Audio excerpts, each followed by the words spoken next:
On today's episode, sex swings from the ceiling need to be installed by a professional. Pepper spray should never be used to get out of a date.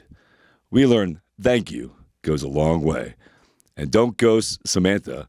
That girl don't play. On Advice Unfiltered, episode 29.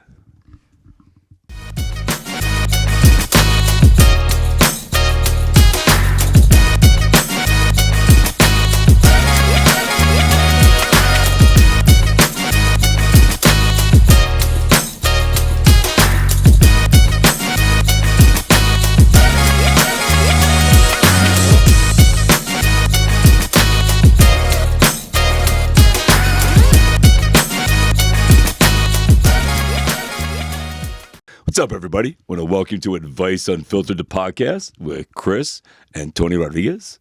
And this is episode fucking 29. 29, baby. 29. Woo! Episode 29. Awesome. We're going to holler. Woo! What's up, everybody? It's just the best part of the week. It is. And Tuesday's the best part of the week. Thank you guys for joining it. And you guys make it the best part of the week. All of you. On TikTok, Instagram, everybody. How y'all doing today? Yeah, so exciting. So if you are new to the show, first of all, we say thank you. We have figured out last week co-host mode.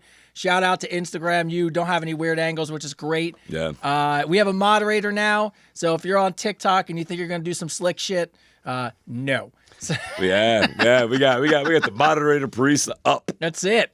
We're moving. The show is doing so well. We brought in a moderator. In fact, everybody watching on TikTok right now, if you want to do yourself a favor, search my name, Christopher David, and block every single one of them. Block them all. Block them all. That's how you block all the scammers. There's like hundreds of them. Just go down the list and block them all. Yeah, so, all right, as always, we are behind the scenes, so if you see the green screen, that is the behind the scenes. We love it because we get a chance to interact with the community, so we have questions from you guys that you've sent in at adviceunfiltered.com. We also will help because some people want us to ask you guys questions, so the chat's very helpful, so we appreciate staying active in there and letting us know any thoughts you have. Feel free to write them in. Hopefully we'll catch them. But as always, first, we'd like to give a shout-out. My man is back in the house. The sound engineer holds down the shared universe. The owner and founder, Ming, is in the studio. What's up, Ming? What's going on, Ming? Woo! Ming, are you traveling a lot? Are you gonna be around late? Every weekend. Always here for you on Tuesday. That's Love what I'm you. talking about, Ming. So what's up about? Man's a busy man, but he's still here on Tuesdays. Still here on Tuesday. That's right. All right, and going across, we always have our Gen Alpha fact checker. What's going on, Gen Alpha? What's up? What's going on? What's up, Avery? What's going on? How you doing, bro? Listen, we have to give a little shout out to Avery, man. This will be the last episode he's on for a minute. Yeah. Well, by the way, just so you know, I cannot tell you. I was just telling Tyler in the car how many people wrote to me and were like, "Hey, here's my question." Blah blah blah. By the way, please tell Avery we're gonna miss him on the show. I mean, legitimately had people said we miss. We're gonna miss you. Can't wait to get back. And they had you all well wishing good stuff about awesome. school. So that's awesome, bro. You don't. But need school's ChatGPT. important, right? School's important. We got to conquer that, and then you'll be back for the summer next year. You'll be good. Yeah. All right. Yeah. Could you imagine people being like, "So wait a sec, he's on the podcast. Is he in school? Is he in school? Right? Should he be in school right now? Should he be in bed? Yes, he should be. Yeah. This is last Tuesday, everybody, for a minute, but that's okay. That spot's gonna be nice there for him when he gets back. That's right. Right. We always need a Gen Alpha. Yeah, So, right. how was your week this week? Anything exciting? Not much happened. Not much. You get some. What do you got? All right. So, how many more beachy days do you have before school starts? I got about maybe 4 or 5 days. Oh, you guys start. PA starts early, right? Yeah, he starts on Monday. You Oh, got you you got 5 days till school starts. Oh, so what Yeah, do you? 4. All right. So you got a couple days here. So good for you. Thursday, Friday. All right. Well, Yeah. hey. Yeah. My heart Yeah, bro. goes out to you. Thank you for being a big part of the show, Aves. Appreciate you, man. You're a big part of the show. I wrote ChatGPT and told him to get their shit straight. He's a big part of the show. Yeah. I haven't heard back yet, though. Love you, kid. Love you, kid. All right, and back in the studio for week number 2 in a row. Our moderator. Our social police. What's going on there, Gen Z? What up? What up? What's up, bro? How's your week going? It's all right. It's chill. Just started. Are you getting closer to car time? Praying I am. That's all Yeah, I'm right. doing. You know what's really interesting about this? I haven't given it one bit of thought because I've been so busy. Trust me, Sorry. Dad, I know. By the way, He's given it plenty of thought. it has nothing to do with not trying to think about it. It's just like you were just talking about when you came in, like how Oh, dude, it's so busy So busy. that it's like I I'm like, in the back of my head, I'm like, yeah, car, yeah, it's coming. Yeah, it's going to be here before I blink. But I figured this out. For all you parents who are going to grow up, Lyft and Uber is the greatest thing your teenage kid could ever have until you calculate how much it costs, and then you realize just get them a car. You know what's crazy to me? I'm sorry. I mean, I'm old. It still blows my mind. You're like, the best thing we ever did was have Uber, and what's the other one? Lyft.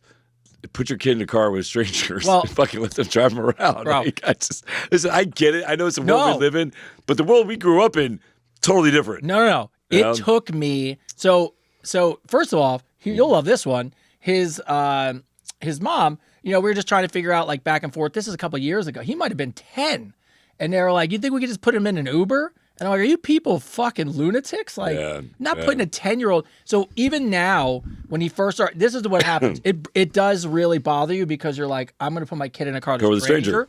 So what he did first when he started taking Ubers and Lyfts was probably, 16, buddy? Somewhere around there? 15. 15, 16. But when he first took them, it was only in groups of friends. Yeah. So it had to be in groups of friends. But it does. I'm not going to lie to you. When you order an Uber, even now, I watch that little car come and I watch it drive. And I would take a picture of the license plate. Tell the driver, let me take a picture of you. Got you. Yeah. So, but yeah, it's an unbelievably tough thing to manage. But it also, my hope is as these kids get older, I've read a lot that they don't drink as much, but also it's so nice not to have to drive. Yeah, no, I agree. It's just funny the world we live in, man. So it's so crazy. So crazy. Yeah. So, all right, but outside that, we're going to start the show as always. And first off, I know I always start with this, but it sounds like you're still, I got a bunch of them. You're still crushing on Cameo, huh? Who, me? Yeah. Maybe a little bit. Yeah, maybe a little bit. Yeah, maybe a little bit. I mean, at some point, you're just going to be like, I can't make it in on Tuesday. I have so many Cameos. I do. Right now, like when I leave here today, I got like 8 or 9 I got to do. Oh, it's so... I'm very appreciative. That's great. I love it. If you can, you know what I mean? So I probably one of the, again, thanks to my older son, Isaiah, for telling me to get on there.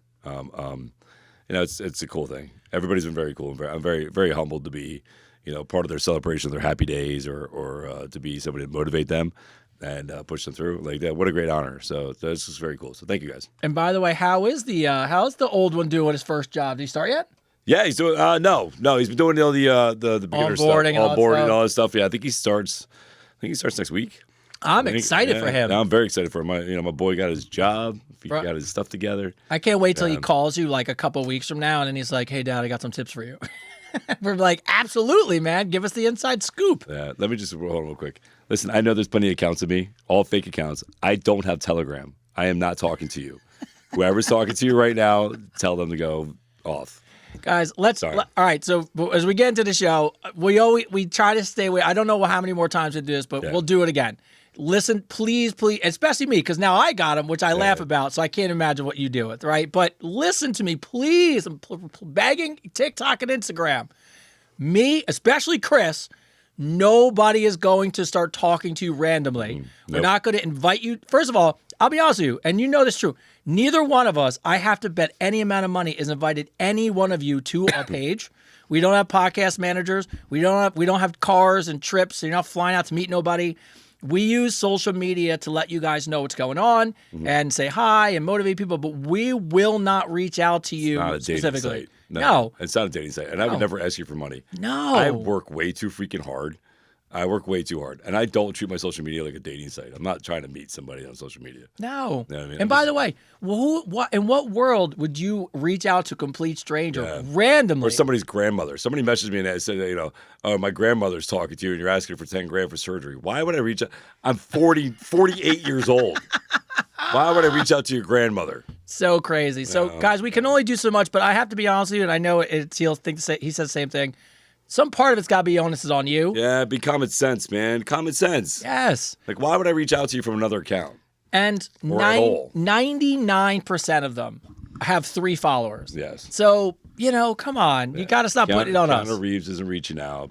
Freaking Brad Pitt's not reaching out. I'm not reaching out. Come on now. No. Even when we get some of the times, I know when you get some celebrities or somebody that reaches out and sends us a message, we take a breath and then do a deep dive. We're like, are you even real? Again, search my name on TikTok and just block them all. You'll see hundreds of them. Yeah. And TikTok does nothing about it. So I don't even want to discuss it anymore. Yeah. Let's move on. Time to move on. All right. So first off, I saw this. Oh yeah, somebody asked me. It is day 16. Day 16, no alcohol, no carbs. For you. That's it. Bang cookies was the only bite of a carb I've had. So Mike, you should appreciate the fact that, I had half of one of your cookies, which was fantastic. But so that's good. But here's a really crazy thing that I saw. So they did an experiment. It just came out on the news. I thought we would find this interesting to start this conversation because so much of our audience is women, and there is some men on there. A lot of people are dating and trying to figure out what's going on, and we're trying to guide people. They did an experiment, and they put people those little things on people's brains, and they read their brain waves. Mm-hmm. So the word "I love you" sparks a certain chemical in a woman's brain that highlights and glows certain parts of her brain. The exact same chemical message happens when a woman says this phrase to a man. Do you know what it is? If you had to, it's not "I love you," but a woman will say a phrase to a man that is equally as important as "I love you" and lights up that part of his brain. Thank you. 100%. Mm-hmm. Did I call that or what? It's thank you. Thank you. So they took thousands of people. Let's take this back. Yes, here. You gotta take it back. Let's take it back here. Let's get this directly here. It's a big deal. How simple it is, right? How simple it is to please a man. All right. Let's take this all back here. So a woman, she gets told "I love you," and this neuron spike goes off. Yes, it highlights this dopamine spike of whatever it is. By the way, it's the good stuff. only phrase that lights up these parts of the brain. Okay. As "I love you." So the only phrase for a woman that lights up either side of the brain is "I love you." Yes. Right. For a man, and I called this. I so called this. Oh, yeah. So I said, knew you would know it. And for a man, the same effect happens when a woman says, "Thank you." Isn't that crazy? It's "thank you." And it really just goes to show you and highlight like how we are different, but at the same time, when we get on these conversations about, the men this and that, and you're so complicated, and we're like, no, we're not. We're just different. And it literally was thanking a man for doing something that he wouldn't want you to notice, like just something small, take the trash out, or like whatever it is. The thank you lit his brain up like an "I love you." Yeah. And what does that tell you? What does it tell you? I'm going to tell you what that means. I'm going to tell you exactly. I know exactly this. I'm going to go off on this. Oh wait, go ahead, because I can't wait to give you the second part. But go ahead. Okay. So this shows you, right, that how men are so underappreciated. That's what it is, right? Like women don't feel loved, right? So when they get told "I love you," it sparks up that type of the brain. Men feel so underappreciated. The word "I love you" doesn't really matter. Just "thank you" does. How crazy is that? Yes. I mean, how crazy is that? That shows you in a man's life between his job, and I'm not just saying this as women. I'm saying in general, men do the same thing to each other. We at work, I can't tell you how many jobs I had that I would do a job and nobody said "thank you for doing a good job." Nobody would say, "Oh, I appreciate what you did today." None of that shit. In fact, they made you feel like shit. They would like make you feel it wasn't good enough. You know what I mean? Yeah. Like, so again, this is just a woman thing saying it to a man. In general, men feel unappreciated. So the fact that they get told "thank you" by a man or a woman, I guarantee you, is the same effect. Yeah, it was great. And the way they did the study, it wasn't "thank you" for like big gestures, right? Like going on a vacation. It was because simple shit. It was the simple things that a man does that people would go unnoticed. And it led me, actually, the funny thing was, it's part of what led me to my daily dose of advice today. Because I was at Lifetime, bro, and I held the door open. I saw that. Bro. You know what's funny you say that? It's so funny you say that because me and Mike, the situation, we were walking out together, and we both said the same exact thing today, dude. Not even kidding. Mike goes, you know what annoys me the most? I go, what? He goes, when I hold the door for somebody, or they don't hold the door for me, and they just let it fly back, like how hard is it if we can just say "thank you" or hold the door open for somebody? I'm like, dude, I know. It drives, like literally if I hold the door for you and you just walk past me with your nose up in the air, I'm like, you're welcome. You're like, you're welcome. Like, how hard is it to say "thank you" for holding the door for me? Like, I'm trying to be nice. Bro, I came down the stairs and held this door open like multiple times. Not one and worst part is they don't even give you the thank you. It's they did not walk right into the net. They don't, no thought. Oh. Joe, I walked out and I held the door open. 2-3 people like this, head down. No, not a fucking thank you in the world. So I'm getting annoyed. So I'm like, whatever. Because I go out, I go to let the door go, and I look behind me, and here's this poor woman. She's got one kid in a stroller, one kid in her arm, gym bag over, fumbling through the stuff, and nobody wants to help her. So all I did was open the door. So appreciative. Then I walked up. You know how Lifetime is, right? So you walk up to the next door and hold it open. Yeah. And then a couple people came in. It was nice.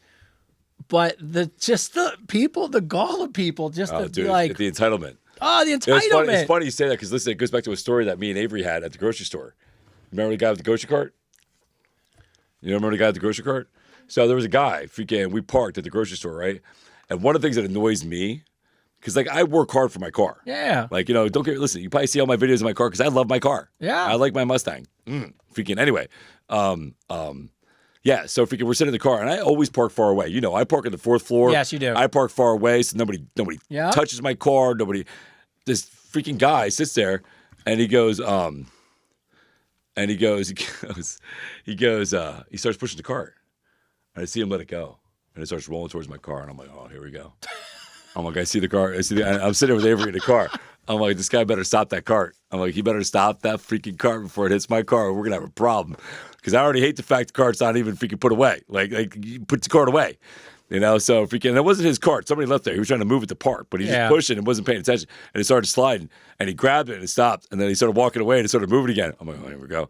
And he grabbed it again, and he saw me sitting in the car, and he took it and he put it back, right? And I got out of the car and I go, listen, I just want to tell you, thank you. Thank you for doing that, man. I was like, because honestly, I would have lost my shit if that would have hit my car.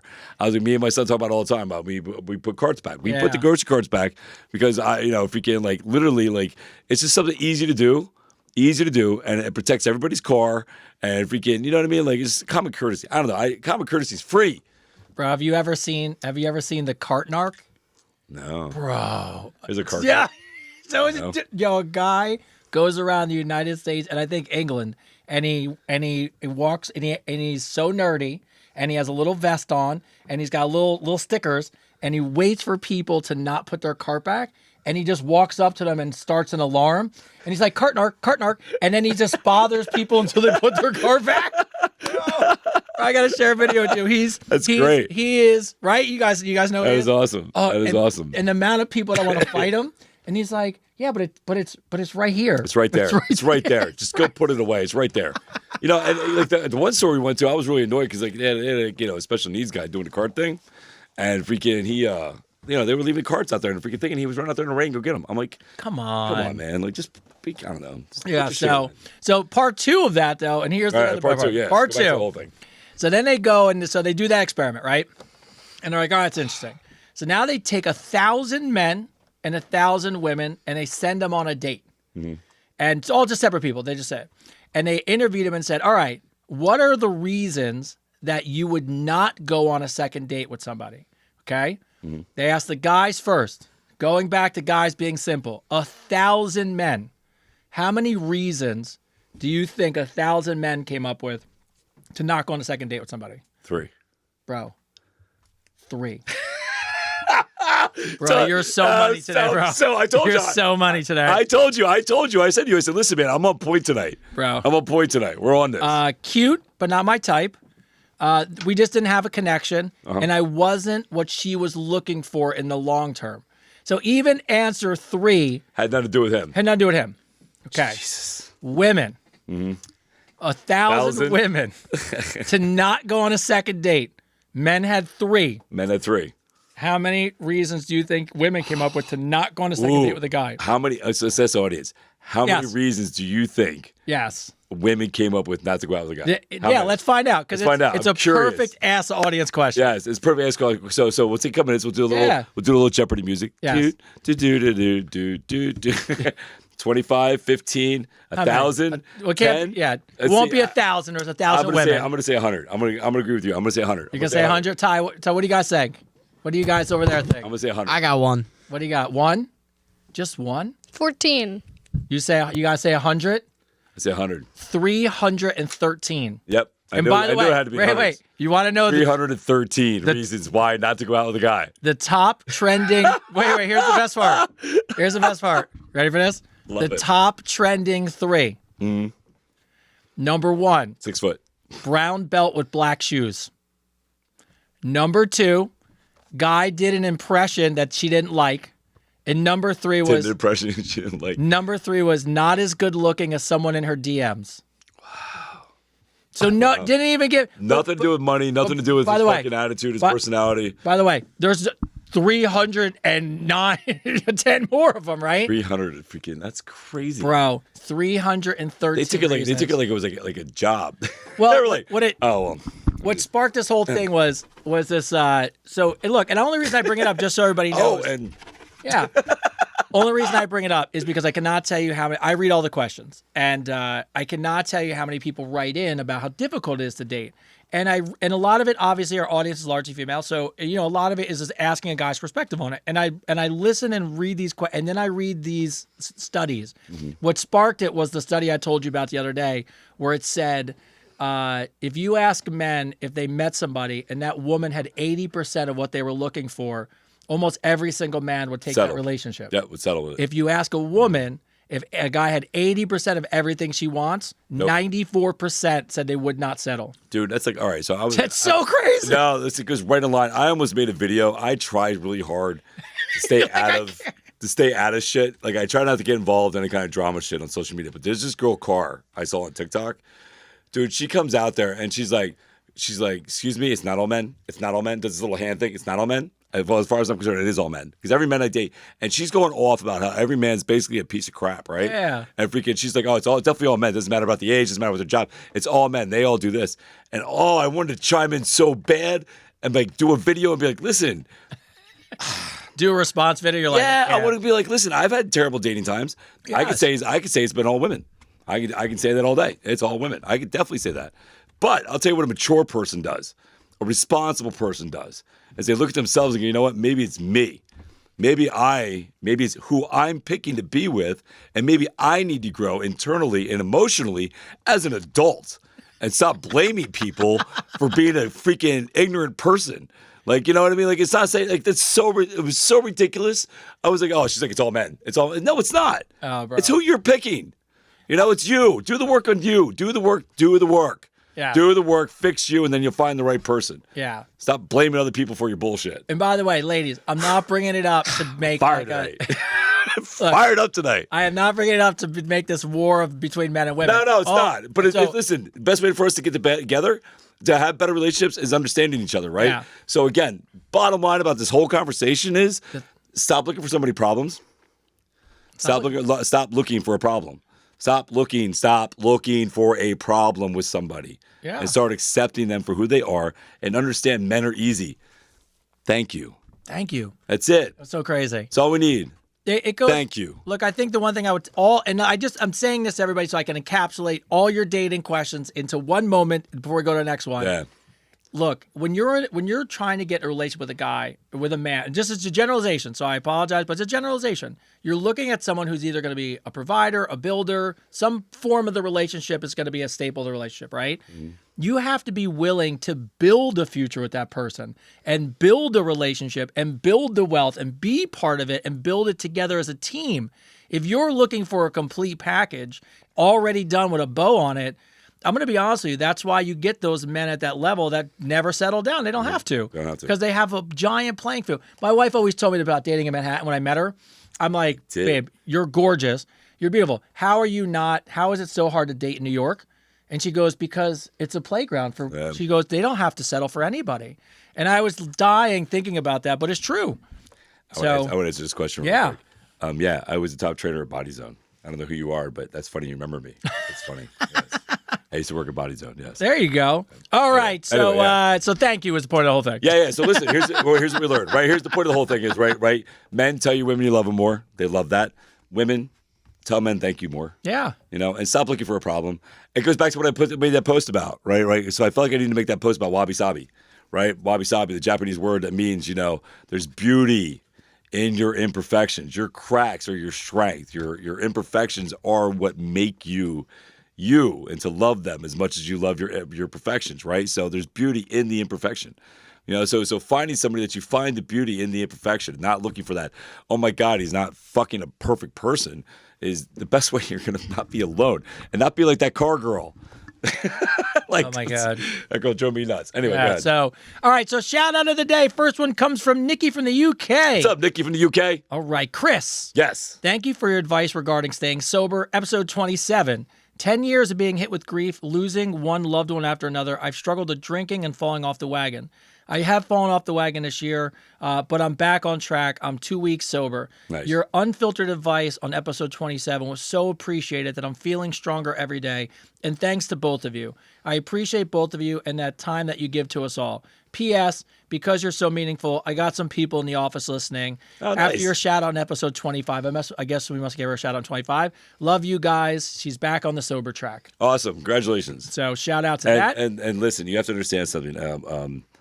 It's falling forward. It's not falling backwards, right? So you're not gonna have. It's not gonna be perfect every day, but knowing and knowing that, right? Knowing that, listen, it's not gonna be perfect every day, but you're striving to do that is the best thing for you. Don't be hard on yourself. Look forward. You know what I mean? Be happy you're 2 weeks sober. Be happy about every day you're sober. You know what I mean? I don't celebrate. Like I purposely don't celebrate. I don't have a date of my sobriety. I don't have any of that stuff. I don't make a big deal about it. I know how long I've been sober. I really don't. You'll never see me make a post going, oh, blah blah blah years, right? I know how long I've been sober. It's mine, right? I own it. It's my championship belt, right? It's it's for me. So being 2 weeks sober is amazing, but every day that you're sober is even amazing. So every day you do that, you're a champion. So you should give yourself a pat in the back, and I'm proud of you. And just so you know, as you know, just from not even a co-host to co-host, but just as one of your friends, I cannot tell you how many people write in and appreciate you sharing your stories and how meaningful it is to them. We could never fit all those emails in. That's cool. But just so you know. No, I appreciate that. Thank you guys. Yeah. Very humbled by that.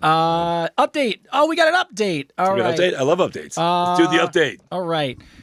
Susan R, 66 from Colorado. What's up, Colorado? She I love lost- Colorado. Yeah, Colorado's awesome. Yeah. She lost 25 pounds. She's got 35 Congratulations. to go, but 25. She's got a cool idea. She goes down and works out by walking against the current in the lazy river down Love at that. the pool. Love that. That's awesome. Love that. That is a great idea. Yeah. Love that. It's Yeah. great for your joints. It's great for your whole stabilization of your hips and your back. Love that. Less impact on your body. Great idea. Yes, and what she said was, and that made me think of the same thing. She has a degenerative disc disease and spinal stenosis. Got you. So the pool workout Perfect. obviously is No, perfect, it's right? perfect for you. Yeah. That is absolutely fucking perfect for you. What a great idea. Yeah. So she wants to support her neck. She worked with a trainer to push you too hard. Thank you guys so much. You guys rock. And thanks to Chris for the awesome cameo for her daughter. So You're welcome. Told you, if you do cameo, Yeah. there's a good chance you might get on the show. That's cool. And the last one, and I'm going to give you a shout out because I know you're listening, but you didn't send anything in. Key Monty. I've been a dominatrix and sex educator for 25 years. I remember her. We remember I her. Yes, we do. Yes, I remember her. Yes. I commented on your live. I was Yes. asked to write in. Yes. So she just wrote, "Here I am." She was right here. I am. Come on, Key Monty. We need a story. We wanted a story. We wanted to know Yes. how you became a dominatrix. Yes. You know, how you got a degree and all that. Yes, you You know got what I mean? Like, that was, okay, hi. Now, granted, Like- you sent me the kissy Hi. lips, and I also was cool, but I was like, look, I was like this. I was like looking for She more. just wrote in to say hi. Yeah, I was looking for more No, stories. we had questions. We got questions, girl. Messed up. Something I would do. But I know you're hopefully you're listening. So if you are, please send us something good. Send us like a background, like a bio. Yeah. Yeah. So awesome. So I just want to give you a shout out. All right. So regulars. All right. So first off, Amanda from New Jersey. What's up, She Jersey? writes in a really serious question. It goes right off of what we were talking about for the update, so I figured we'd start here. She spent 8 years with someone who struggled with addiction, sexual compulsions, and a bipolar disorder. So Wow, that's a lot. That's a lot. I just could not bring myself to leave him, even after he cheated on me with transsexual prostitutes and mentally abused me, even after the miscarriages. So this is a good point to think about, first of all. She couldn't leave him. So this year, he decided to leave her. I don't know under what circumstances or not. But hearing people speak about addiction has given me a different perspective to maybe see where he was coming from. So I still like to know more about it so I can better understand the mindset of how addiction and how someone can come to the other side. Now, I just want to give you preference before you answer. Okay. I know her. Okay. So she wrote me a big, long message. And it's someone I'd known for years. And I haven't spoken to this person in forever, but podcast listener, right? Yes. Super great person, worked with, Yes. super nice. My only message back to her before I told her I would ask this question on the air was, I don't know that because you didn't leave, you stayed through it all, and now you're kind of in an oddly way obsessed with trying to understand why he did those things to you. My question to her was, I want to better understand why you stayed. And I said, maybe instead of trying to hunt down all the reasons about this guy still, why not start self-reflecting about maybe yourself? So I just want to give you context because it's something I did say to her. You're spot on. You're spot on with what you're saying there. So here's the issue, right? And coming from somebody who's in an abused relationship, I understand completely, 100% where you're coming from. You want to know why. You want to know why he treated you that way, why it happened that way, why he didn't respect you enough. I get all that. I totally understand. For being in a relationship with somebody that had very similar things that you're going through, like very similar. The question, and this is the hardest question. Tony's spot on. Here's the hardest thing. Like, you're deflecting. You're asking yourself what you could have did to make things better for him. It's not about him. It's about you. Why did you stay? Why were you willing to deal with the pain? Why were you willing to deal with everything he did to you and stay in that position? And listen, I know it's I had to ask myself the same fucking question. And it's a hard question to hit, right? Like, for me, it was a little different because I had a kid. You know what I mean? Like, I had a kid. So my thing is, I wanted to stay to make it work as a family. Like, that was my thing. But at the same point in time, all the signs were there that it was never going to work, that it was never going to be okay. It was never going to be what I wanted it to be. But I was willing to sit there and deal with the abuse. And I was willing to sit there with the abuse, and I'll be honest with you, because I felt like I deserved it. I felt like I wasn't worthy of being loved appropriately. I felt like I did so many things wrong in my life that this is it for me. You know what I mean? That this is the love that I deserve, because I didn't have properly shown how to get loved when I was a kid. You know what I mean? I didn't know what love was. I didn't know what loving myself was. So Tony's spot on. So what you need to do, and I'm going to tell you this honestly, what you need to do is you need to look inwards, and you need to start loving yourself and giving yourself the same love and the same respect you gave to somebody who didn't deserve it, right? So you need to give yourself the same compassion and the same understanding. I know it's hard. I know it's going to upset you hearing all this, but it's truth. So what you have to do is look inward and say, listen, what do I need to do? Why did I feel like I deserved that? Because that's what I did. I felt like I deserved that abuse. You know what I mean? Because I didn't love myself enough. So separate yourself from him. Stop asking why he did everything he did. That's his journey. That's his path. It's not yours. Right? So that's what I had to do too. I had to let go of the fact that the person I was with, their problems, their issues, their bipolarness, or whatever it was they had that are similar to what you go through, is their journey, their story, their path. Right? It's not your job to try to fix that or understand it. Your job, and your job alone, is to fix you.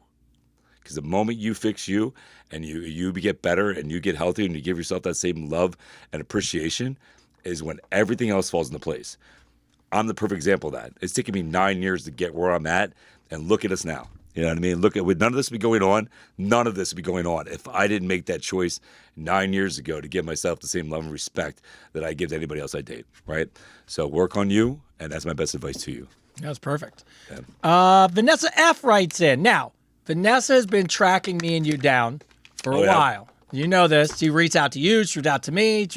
This was about the friend who's like the guy, and then can you answer on the show? When I read the question, you'll be like, I know what you're talking about. All right, so Vanessa, I picked you up.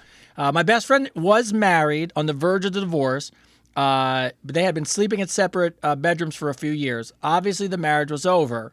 This is where I disagree with all this stuff. But so she was fooling around with a guy in a circle of friends that her and her husband hung out with.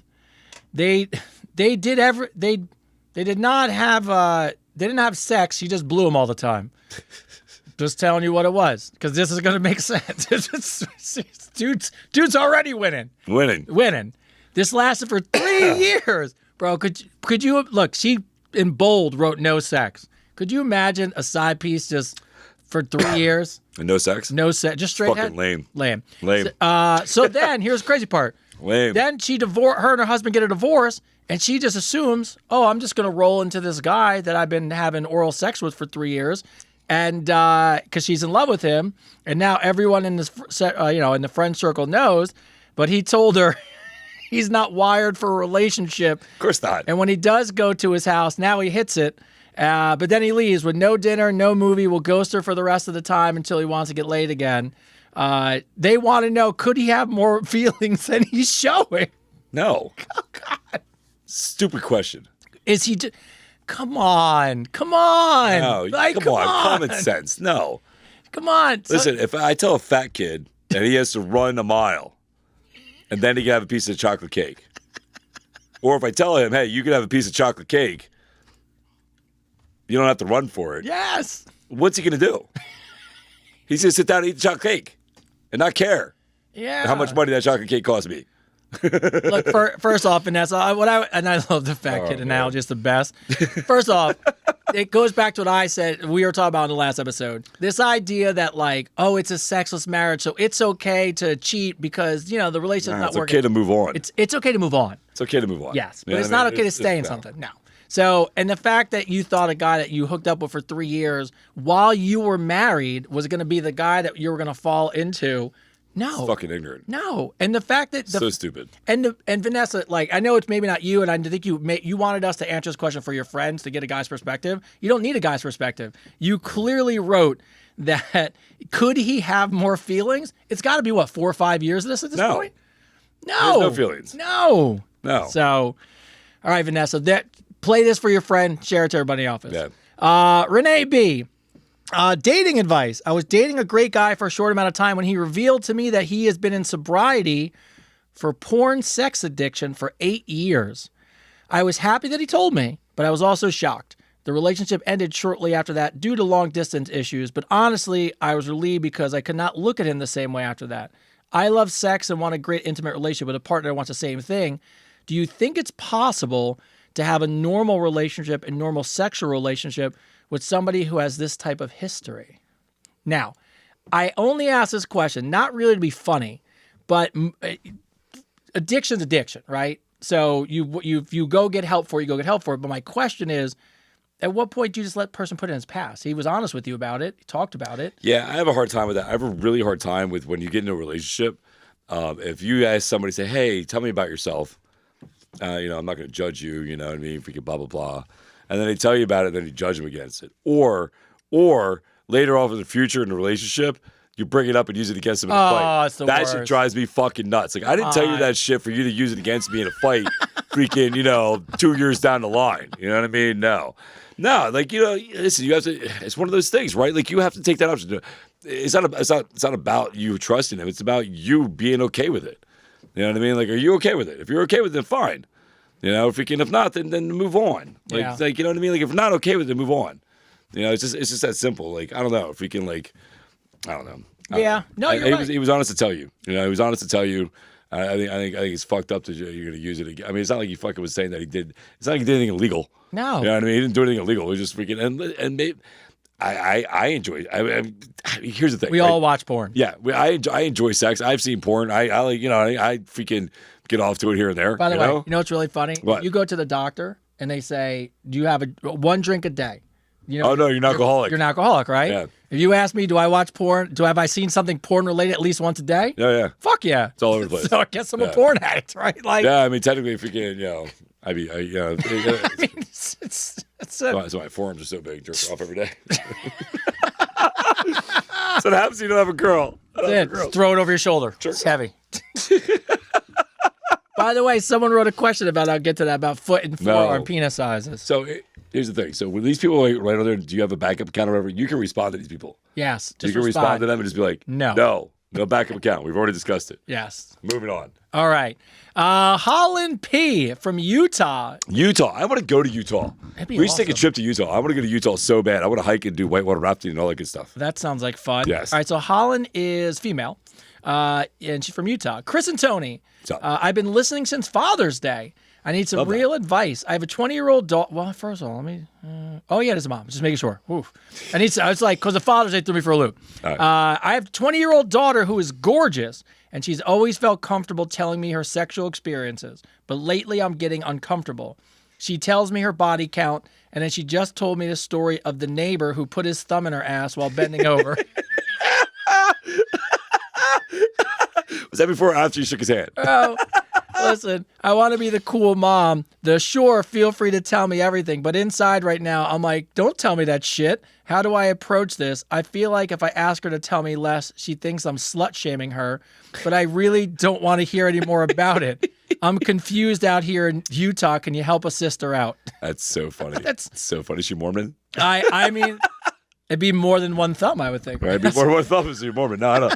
I mean, you can tell her. I mean, it's okay to set boundaries. It is okay to set boundaries with your friends. Yes. Yeah, it's all right. If they get offended to it, then they're not your friend. Look, I think any good relationship, like I have a great relationship with my 17-year-old. And I mean, if he came to me and then was like, hey, my situationship, she thumbed me in the ass, there would be a little part of me that would be like, all right, bro. Dudes are different, bro. Yeah, well, dudes are different. Because I'd want to hear about it. Yeah, guys are different. You know what I mean? If it was my daughter, I would not want to hear about my daughter having sex. No. No. But my point is, like, it's okay as a parent to say, hey, we have a great relationship. I'm here for you. I just got to be honest with you. I'm still your mom. Just, I can't hear everything, right? Yeah, no. So, no, it's okay to set boundaries. Yeah, you got to set boundaries. It's okay. By the way, I mean, yeah. his face, he's like... I just want to say, Dad, I love you. Never. Yeah, right? Like, you're not going to tell I'll him this never shit. tell Bro, you. you mark this moment down when he goes to college, and 3 years from now, he's like, Dad. It's just something about it now. My oldest son doesn't even talk to me about it. Yeah.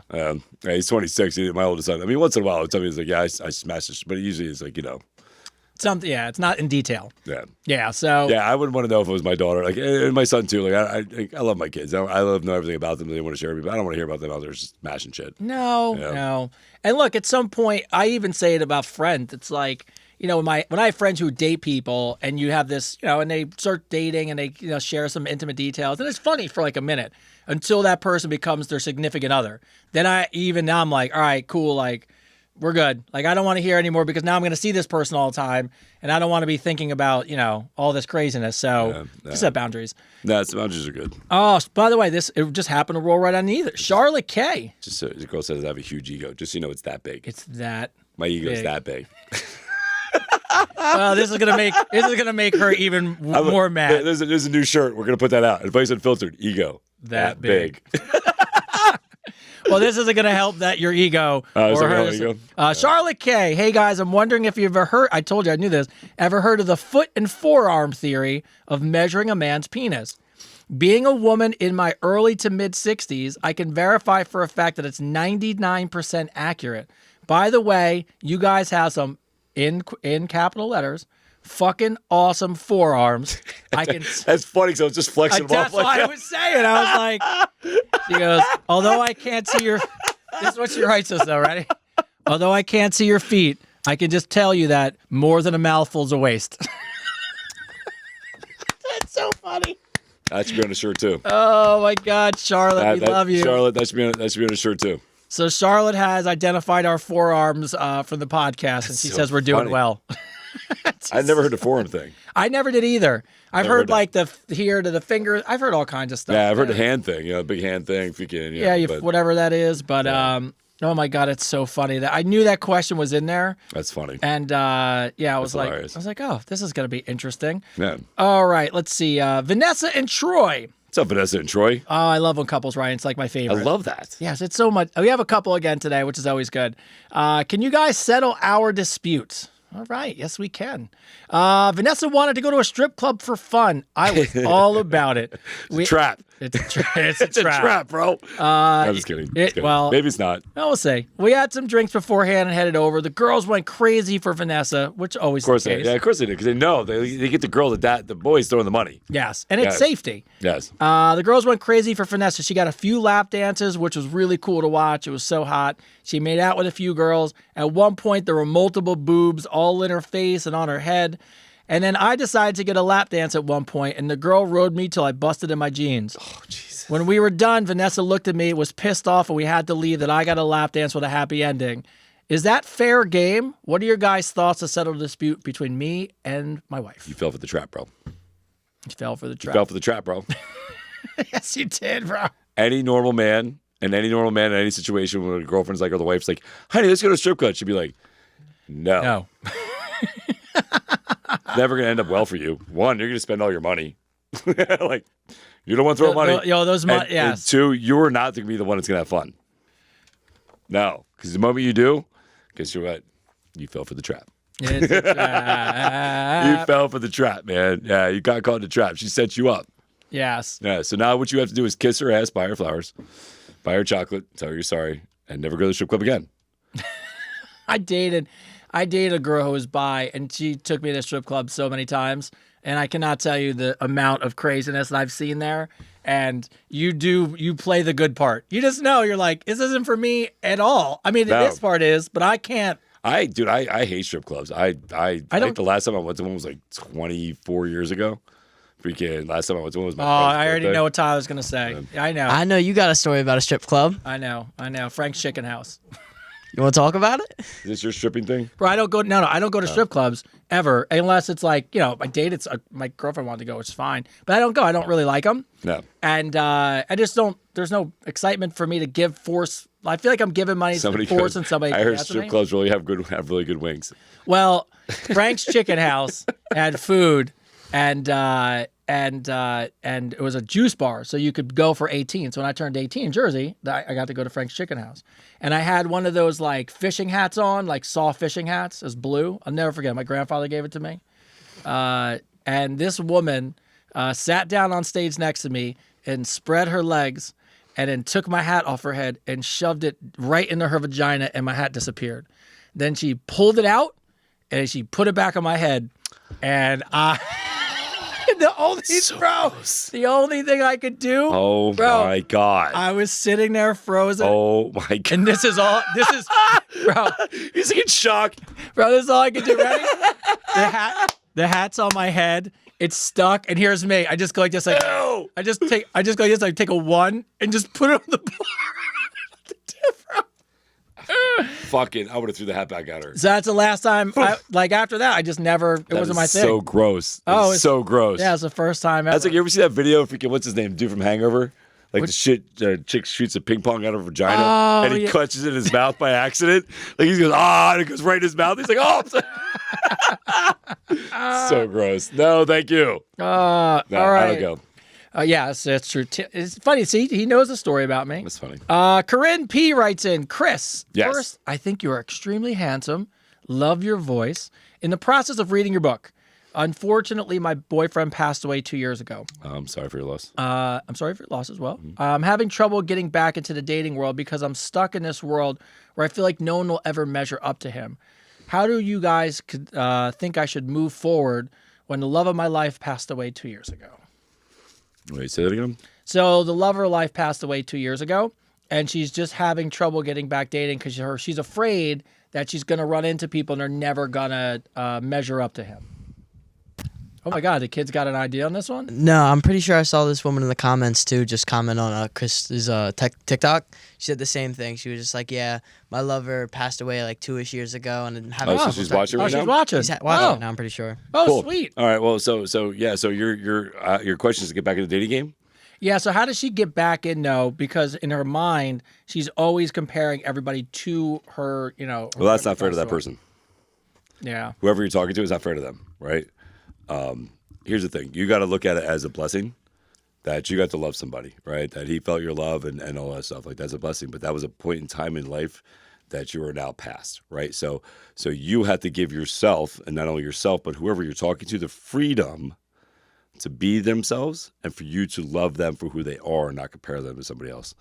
It's not fair to that person. You're setting a bar that it's fine to have expectations, right? It's fine to think, I want this and this, but you're setting yourself up for failure because you're not going to find the same exact person. You're not. So why even try? Just be grateful you had that experience. Be grateful you had somebody like that. It sucks they're gone. 100% sucks they're gone. And I'm sorry about that. And the pain and loss of that is really, it's not something, here's the thing I try to tell people, I try to be honest with them. When somebody dies, you never get over it. You just learn to accept it.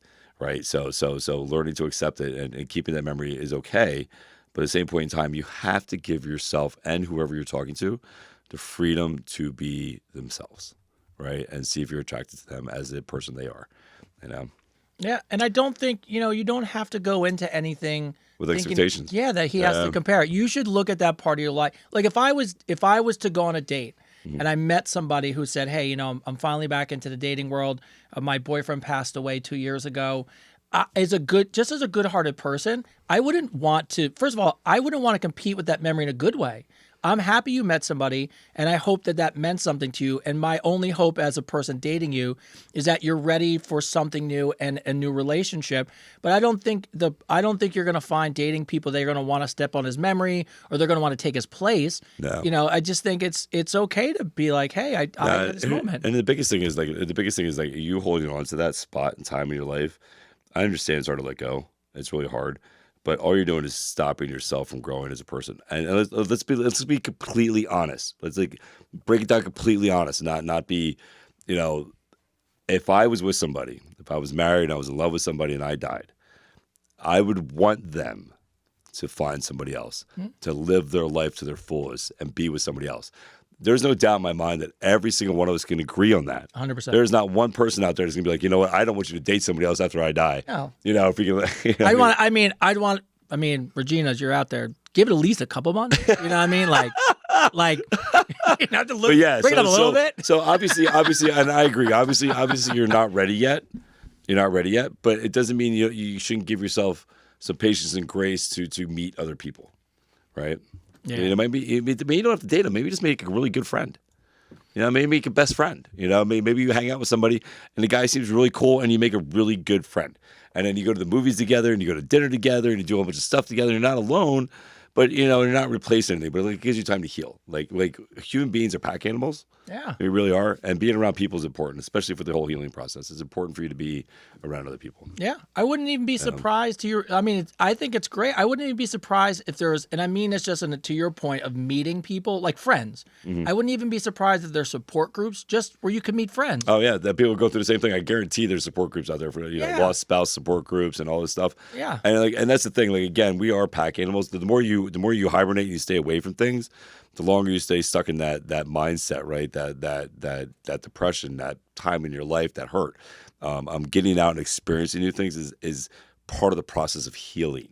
It's not disrespectful. It's not anything like that. It's part of the process of healing. And I guarantee you, if you lost anybody, the person that you lost would want you to be healthy and to be happy and to want to live your life. We're only here once. Yeah. You know what I mean? Nice catch, moderator. All right. Yeah, good catch, bro. All right. I hope that helps. I really hope that helps. Monica L. Yeah. I don't like myself very much physically or mentally. I'm not happy and I cover it up. I'm lonely and I don't have any friends, just acquaintances. Where do I begin if I want to change that to become a better person, to be someone that I like? I'm 64 years old and unfortunately I feel like I felt this way for 20 plus years. Is it too late for me? No. It's never too late. Nope. Never too late. Like Liam Nielsen.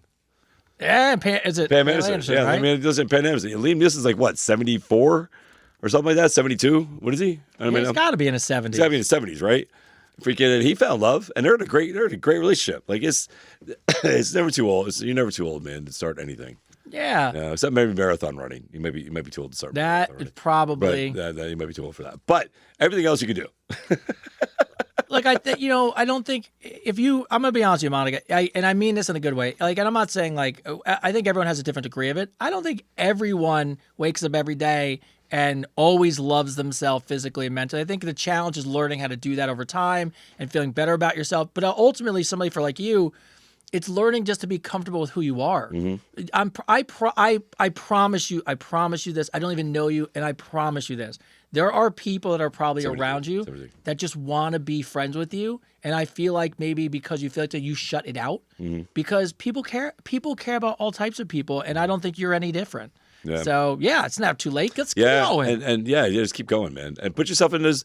Listen, the best thing to do is those uncomfortable positions, like when you feel get a little butterflies or something. Like I don't know if I should do this. Don't do it. Like go do it. Like those are signs that you should do it because, you know, the greatest. Will Smith said the best. The greatest thing that happens in our lives is on the other side of fear. All right. So don't let fear hold you back from living the best life you could possibly live. That's what he said right before he smacked Chris Rock, right? Yeah, that's right before he smacked Chris Rock. He didn't let stop him from smacking Chris Rock in the face. No, he did not. Yeah. All right. Connie comes up with a good question. Oh, by the way, real quick, you're watching our podcast and you asked the question, you're making an effort. I just want to remind you that. Yes. You know, so thank you guys. Yeah, thank you guys. You know what I mean? This show is all about all of you. Like this show would be nothing without you guys. This is all. We're all in this together. Big happy family. We love you. We love you. Connie writes in. Hold up. Just want to say, TikTok likes for the live. Over 100,000 right now. Oh, look at it up. that. That's what I'm talking about. Hey guys, appreciate you. All right. Oh, we just got a galaxy. Look at that. Ooh, I never know when these cool Love things you. come Thank across. you. People Yeah. give dance parties and shit. Yeah, that's cool. Thank you guys very much. What is one thing you are genuinely proud of about yourself? So speaking about for Monica being able to be comfortable and liking yourself, what is something that you like about, or you're genuinely proud of about yourself, sir? Who, me? Yeah, you. It's easy. Being a father. It's my proudest thing. Like freaking. It's none of the again. Yes, none of us would be here if I didn't make that choice to love myself. But I made that choice to love myself to show my kids a better example, right? So without my kids, none of this would be happening either, right? This is all happening because of my kids. So my greatest accomplishment, man, is being the father for my kids that I wanted when I grew up. I would tell you that I would say the same thing, except my kid's okay. I mean, I don't really. Not bad for white kids. He's not bad. You know what I mean? No, but you know what? You know what? It really helped. And I actually thought about this when I read this question. And I know this is going to sound cheesy, but it's the right answer. Until I met my wife, I was not I would say I had a lot to learn and a lot to growing up to do. I'm most proud of the man I am in this relationship because I really honestly feel like I'm a great husband. You are. And I feel like she has made me in this relationship a better father. I will say this for you, Tony. I get comments all the time about how you're a great husband, and I should take notes from you. But I just think that because, and to your point though, is because, and I say it all the time, I wanted nothing more than to find a person that I could show my son what a good relationship looked like. And that meant not fighting in front of him, being able to work things out, managing our all those things in a relationship. And then also for me, I'm just being honest with you, being faithful, being loyal, working my ass off, building something together. That came together. And I actually look back and I mean, I love my family and I would never do anything in a million years, but I'm proud of myself for that because pre my wife, that shit. I'm not saying, but I can admit it. So that's okay. Wait, was there a time before your wife? I don't think there was. I don't remember. Yeah, there was no time before your wife. I don't think Tyler was immaculately whatever that is. Yeah, immaculately conceived. I almost said immaculately constipated. He was shit out. He was shit out. Amazingly. Yeah. All right. Robin P writes in, and Robin, again, I get it. It was 9 pages long, but I have to shrink this down. Oh my God. But it's a really good fitness question, so I broke it down. I went from 9 pages to 1 sentence. So that's how much I shrunk it down. Okay. Robin P is 200 pounds. And she's on a journey to lose 100, so she's on her way. Nice. All right. So, and she's a fitness fanatic. She's walking. She's doing a lot. She's doing a lot of stuff. One thing she's not doing, and I just want you to know this because you'll bring it up, she doesn't lift weights. Okay. This is what she says in her email. She's a fitness fanatic, and what she doesn't agree with people is that they have to fuel their body with enough calories. So she's eating 1,200 calories a day at 200 pounds and is wondering why she can't lose any more weight. She's completely plateaued, and she also doesn't lift weights. But she doesn't believe that you should eat any more calories than that because the body's not done using that fuel. So to her, why put more food in your body? Because you're starving your body? Yes. All right, so your body is a machine. See the vein? It's like a gas line. I like it. That's good. Right? So you need fuel to run the gas line, right? So if you don't eat enough food and you don't exercise with weights, weight training is the only way to go, especially if you're a woman because it helps fight osteoporosis. Literally what you have to do is eat the proper food, eat the proper calories, and have, at least enough protein, right? So you're counting your calories. You're doing 1,200 calories. Okay, great. How much protein are you eating? Can't be that much. It can't be that much, right? You're maybe getting 50 grams of protein. What you should be getting is about 120 to 135. Because I'm going to assume that you're anywhere between 5 and 5'5" or 5'6", right? So I'm going to assume that's your height. For your height, and you're at that height, 125, 135, even 140's pushing it a little bit, but that's good. That's all good, healthy weight for you. So that's another 50 pounds, right? So for you to hit that, you literally, and I mean this so much, you literally have to have 1 pound of protein per body weight. You are what you eat, 80%. If you're not getting enough fuel, your metabolism slows down, especially if you're not exercising, and you start storing fat. And your body plateaus, and it goes nowhere. Nowhere, right? So what you need to do is eat more protein. You need to pick up a weight. You need to start exercising more. Because dieting does, yes, it's 80% of it, but you forgot the other 20%. To make 100%, you need the other 20. Yeah. The other 20 is your activity level, man. You have to do that. If you're serious about this, you need to pick up a weight, especially if you've been overweight for a long time. Your joints and your muscles and your bones, you need to work on the bone density and everything else, or you're going to have problems when you're older. You're going to have arthritis in your back. You probably have a little bit of, degenerative bone going on, maybe some compressed spine because of being that heavy. So all that stuff is important for you to like work your core, to eat right, and it's all part of it. Like I'm proud of you for how much you've done. It's amazing, but you're asking why you've plateaued. This is why you've plateaued. Yeah. So the only way it's going to stop being a plateau is if you exercise more and you up your protein intake. Okay. You're going to hate hearing this, but this is the truth. You have fucked your metabolism. Yep. So the only way out of this is you have to reverse diet. You have to bump your calorie. First of all, you have to lift weights. There's no doubt about it. And to Chris's point, you got to up your protein, because what's going to happen is building that muscle is going to kickstart that metabolism back up, which is going to start using those calories. You crushed your metabolism. The only way for you to go from here is under 1,200, which is so horrible for you. It's not sustainable. So unfortunately, nobody said she needs to lose 100 pounds. Nobody said that. She's 200 pounds. She needs to lose 50 pounds. No, she's on a journey of 100. Oh, a journey of 100. And she got to this point, right? All right. So, but to Chris' point, you crushed your metabolism. So what women are so afraid, and Chris says it all the time, and I see it, Jeff, women are afraid to lift weights. You're not going to get bulky and huge, but 5 pounds of muscle is very different than 5 pounds of fat in volume. Yeah. So just for an example, right? So if this is fat, this is 5 pounds of fat. This is 5 pounds of muscle. Yeah. Like that's the difference. Like, right? I'm not exaggerating it. Like that's the guy's honest difference. Like muscle 5 pounds, fat 5 pounds. Yeah. Right? Google it. So if we can yes, they weigh the same. Do they look the same? Do they fit in your body the same? No. Not at all. Yeah. Right. So again, for you to hit your goal, you have to up your activity level. You have to up your protein level. Eat more greens. Greens are power food, man. Eat more greens. Fish, chicken, all that stuff there. And you have to. And I'm telling you right now, I don't know how old you are, but you have to exercise. It's the only way. The fountain of youth is literally going to the gym. That's it. And I said this today. I said this to somebody else, and then when he's talking about it, I trained this client. This client said she doesn't know she's going to keep working out, blah, blah, blah. But she's complaining about how she sits at a desk all day and her body is stagnant, right? Her body is stagnant. Now, she's in her late 40s. And when listen to me, and I mean this. It doesn't matter if you hire me as a trainer again or not. What matters the most is stagnant water. Remember, stagnant water causes death to everything around it. So the more stagnant you are, more stationary you are, the more you're welcoming death at your door. So the more you want to be flowing like water, you want to keep moving, you want to keep that body active. The more you are active, the younger you will stay. I've seen a 98-year-old woman doing like 130-pound freaking deadlift the other day on TikTok. She's out there, freaking picking it up. She was in phenomenal shape. She looked, physically, she had muscles and her face maybe kind of looked like she was that old, but she had the body of like a 70-year-old. You know what I mean? Like she was out there just killing it. Again, the fountain of youth is making sure you exercise, keep your body active, keep your mind active. Yeah. All right. Jorge and Diego. Another couple right in. I love this. All right. Jorge and Diego right in.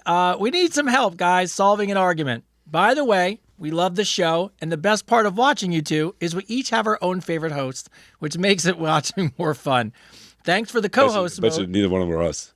What? It's Avery and Tyler. It's not even us. It's Avery and Tyler. Thanks for the co-host mode. Anyways, Jorge decided to shave his balls and his asshole with my razor I use for my face. Nice, Jorge. Proud of you, Jorge. Leave the toilet seat up next time, too. He doesn't think there's anything wrong with that because his explanation is the water washes the razor clean. I went in to wash his back and saw him sexually assaulting my razor. Do you guys think that couples should share items such as razors and toothbrushes, or do you think people should have their own? They should have their own. You should have your own. Have your own. Have your own. Come on. No. Jorge. He's not shaving. I don't use a razor to begin with. I don't yeah, I was going to say, but I'm not using your toothbrush. Man, You're just walking in and someone's shaving their ass with your razor. You're At like, least- here you go. At least you he wasn't brushing his ass with your toothbrush. That is also freaking so, very valid point. yeah, very. At least just trying to get water washes it off, babe. Diego, I think for your safety, Diego, you should go to the store and buy extra of everything so Jorge doesn't have an excuse. Not Jorge should go buy it. Jorge. I would want Jorge to buy it, but Yeah, my Jorge go buy belief is because Jorge doesn't thinks it's okay, he ain't buying it. We don't have to share everything. No. Yeah. So, all right. Oh yeah, Corrine. Took me for a minute. Corrine from Argentina. I made a mistake. Always like when it starts like that. I went to the gym at night and got a great workout in. I showered and left to head out on a date. When I got to the restaurant, I forgot to put my deodorant spray on, so I grabbed it out of my bag and sprayed myself with it. It was pepper spray. I nearly passed out and was on the ground. Wait. What happened now? She reached in her bag for a deodorant spray, and she sprayed herself with pepper spray. That is amazing. Let's see. She passed out, was How do on the you ground do in that? tears. They called an ambulance, and I was fine, but I never got That's the fucking chance great. to let my date know. The next day, when I called to explain, I even sent him a picture from the ambulance ride. Well, we all have our stories, right? Do you think, should he let me go? Should I keep trying? I keep trying to make him understand. By the way, this was a first date. That was the first date. That was a first date. I think it's amazing. Bro, she's pepper sprayed herself. I think it's an amazing first date. Like I would definitely go out with you again. Just because that's a great story for your first date. Well, she didn't show up. Oh, she didn't show up. So what happened was she pepper sprayed herself, fell in the parking lot, and cried, and somebody saw and called my an God, that's ambulance. amazing. So she never went in and she stood him up. She's texting him lately and being like, hey, I was in a hospital. She's sending him pictures and he's ghosting her. And she's like, I want it to work. But well, that was a sign from God. yeah, it's first date. That's a sign from God. So that's a sign from God. He was probably a serial killer. There you He go. was probably a serial killer, and you just saved your life. That's what I would go with. Bro, that would be awesome. That's what I would go with. I'd be like, oh my God, I almost got killed by a serial killer. So I sprayed deodorant, pepper spray in my arm, and freaking that's what I would go with. Bro, could you imagine just being, and also just Dude, foam? So I have a similar story to that, right? So in my old house, way back in the day, my bedroom was upstairs in the attic part, so it was like an A-frame. Yeah. And I lived with this girl lived with me, and I had a pepper spray that was a shooter, like it. It shot out. Like it shot out a gel ball. So when it hit you in the face, it fucking splattered all over the place. So when it hits you, it literally would go like this and splat and fucking go over the place. But it was sticky. Thick. It was thick and sticky, right? So it wasn't like a spray. You can't just get it off. No, and you can't, and that way, like it didn't come back at your face, right? Like it was one of those things, like freaking, like The wind doesn't blow back like at pepper you. spray. Like if you're out there and the wind's blowing, it could blow right back at you. But this Good call. here, you pulled it like that, and it shot. You know what I mean? It wasn't coming back at you. So I'm upstairs. I'm walking up the steps, and I'm bringing this Great Dane upstairs. I have this big Great Dane named Ramsey.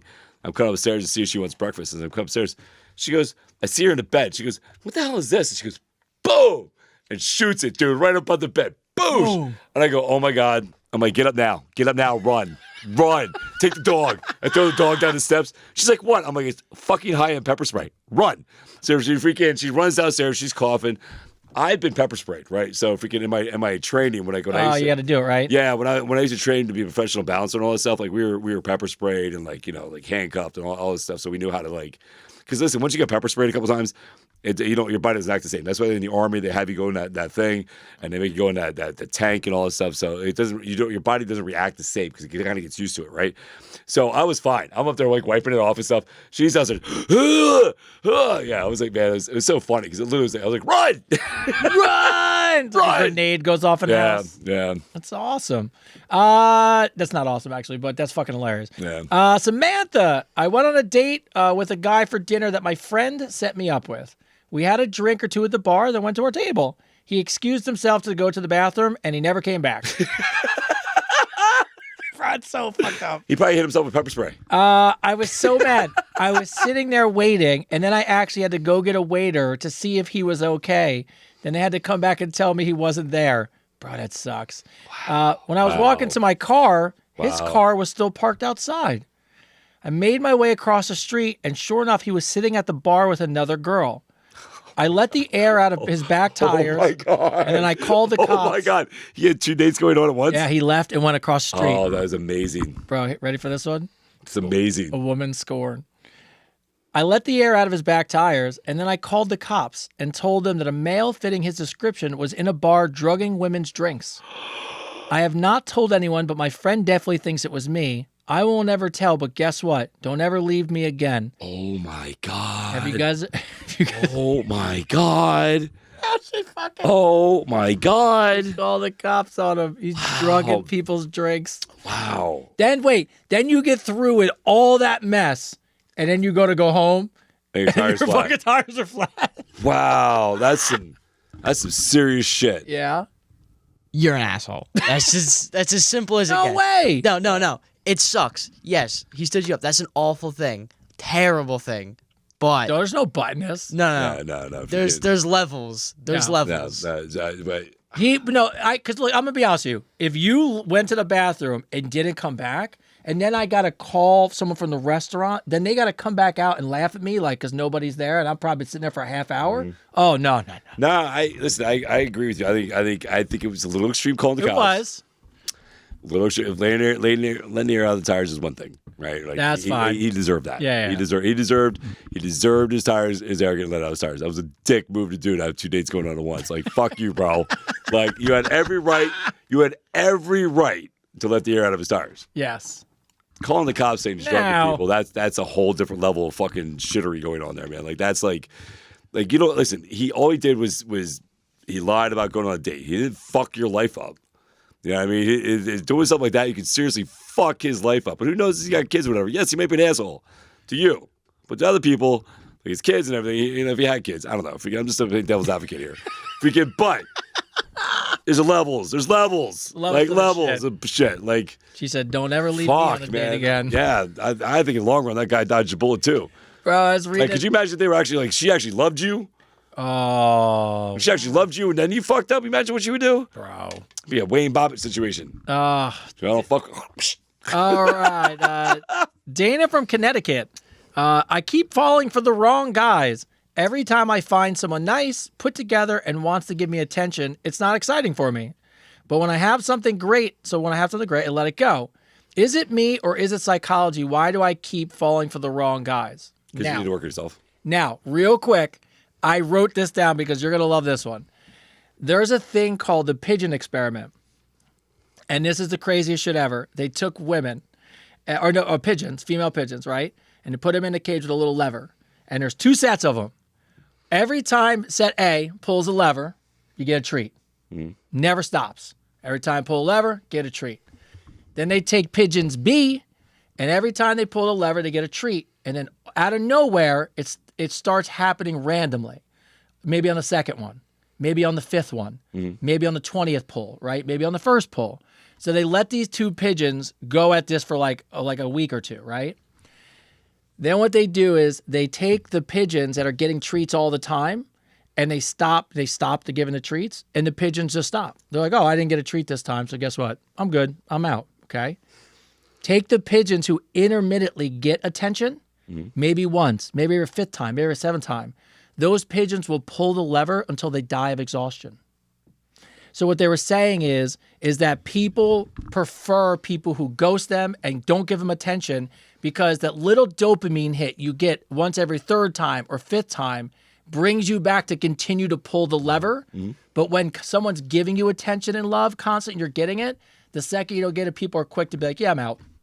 It's the weirdest experiment ever, but it goes to show you that people are hardwired for it's gambling. Yes, It's the hardwired of the gamble, Yep, it's a of gamble. pulling the casino lever. It's the game. They're It's the wired. game. They're wired to the game. So people are so. I used to say to my son. I used to tell my son all the time. Like someone like, Dad, I treat this girl nice. She fucking doesn't want to talk to me. I treat her like a princess. She fucking left me.